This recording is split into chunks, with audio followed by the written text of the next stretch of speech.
This is not financial advice. Educational content only. Every earnings call, someone says, "We returned X billion to shareholders this quarter through our buyback program." The stock moves. Analysts nod. Coverage calls it shareholder-friendly. Here's what that sentence usually isn't telling you. The 10K's capital return section, specifically the consolidated statements of stockholders' equity and the equity compensation footnote, often tells a materially different story than the press release headline. The difference comes down to two numbers: gross repurchases and net share reduction. Today we're going inside the filing, not the summary, the actual tables. If you've ever wondered whether a buyback is doing what management says it's doing, this is how you check. When a company announces a buyback, the language is usually something like, "Board authorizes a new $5 billion share repurchase program." Earnings releases follow up with, "We repurchased Y million shares at an average price of Z." Analysts pick up the EPS accretion math. Fewer shares outstanding. Earnings per share rises, all else equal.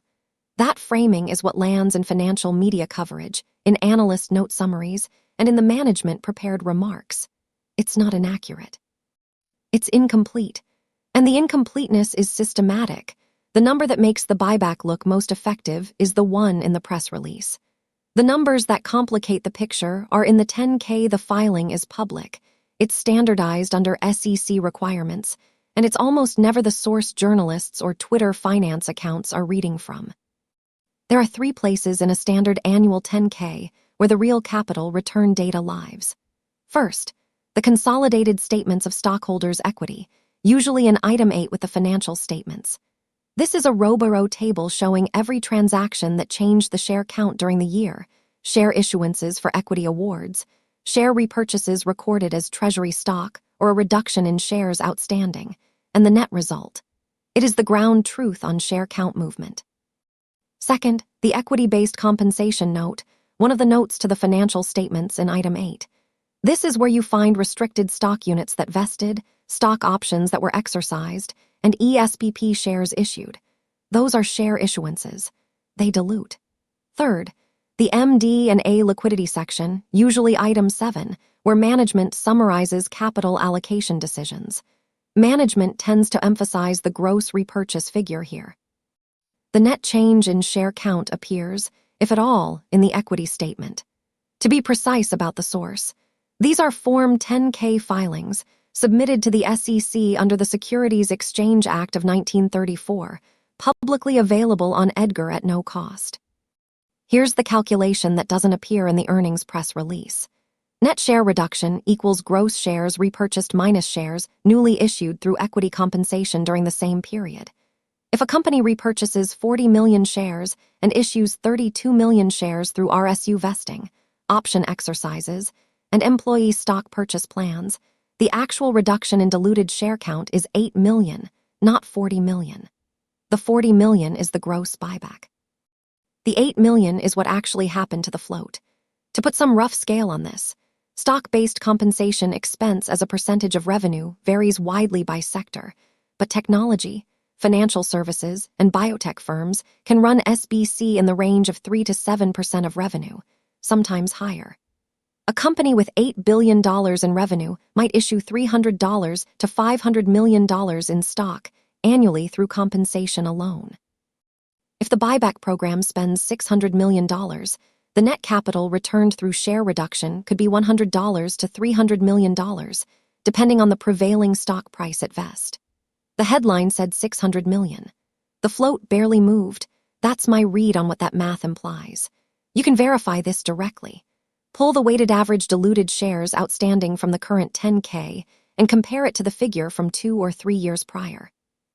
If the number is flat or moved less than the gross repurchase spend would imply, you've found the gap. The version of this that's most reliably underread is the forward-looking disclosure buried in the equity compensation footnote.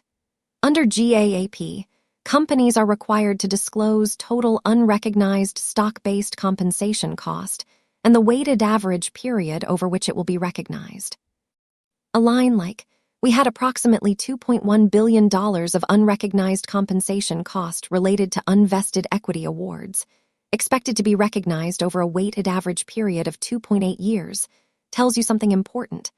There is a multi-billion-dollar dilution obligation already granted, already on the books, not yet reflected in the share count. That future issuance will partially offset whatever buyback program runs over the same window. A second number to find: shares available for future issuance under equity compensation plans. This appears either in the equity note or in the Proxy Incorporated Equity Plan Summary. It tells you the authorized ceiling for additional grants, how much further dilution the board has already approved the ability to issue.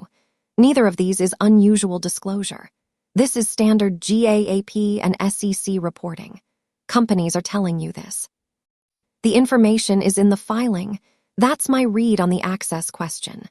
The judgment call, whether the dilution runway is material relative to the buyback, that's yours to make with your own research. Where this framework gets analytically useful is in side-by-side comparisons within a sector. Take two companies in the same industry with similar revenue scale and similar reported buyback, spend over a 3-year period. If Company A's diluted share count has declined around 8% and Company B's is roughly flat, those buyback programs are not equivalent in economic effect. Company A is compounding per-share metrics. Company B is running a compensation offset program and calling it capital return. This matters when you're decomposing EPS growth. Some EPS growth reflects genuine earnings improvement, margin expansion, revenue growth, operating leverage. Some reflects share count reduction. Separating the two is arithmetic. Compare the operating income or revenue growth rate to the EPS growth rate over the same period. The spread gives you a rough estimate of the per-share mechanical benefit. If share count isn't actually declining, that mechanical contribution shrinks accordingly. I'm not pointing at specific companies here, both because filings change annually and because which firms exhibit which pattern shifts over time. The analytical framework is stable. That's my read. The specific application requires you to pull the current filing. The broader pattern is that buyback programs are announced in aggregate dollar terms because aggregate dollar terms look largest. The share count impact, net of compensation dilution, net of option exercises, net of employee plan issuances, is almost always a smaller and less impressive number. That gap isn't fraud. It's framing. The filing corrects it.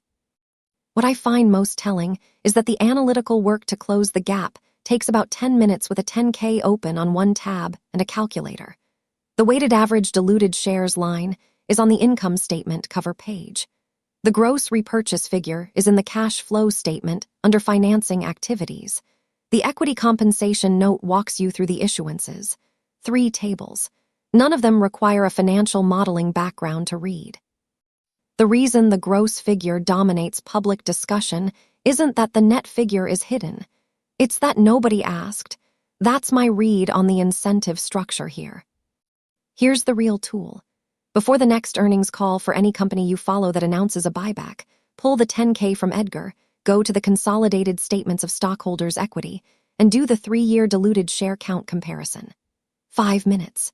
If the share count isn't moving, go look at the equity compensation note and find the unrecognized cost disclosure.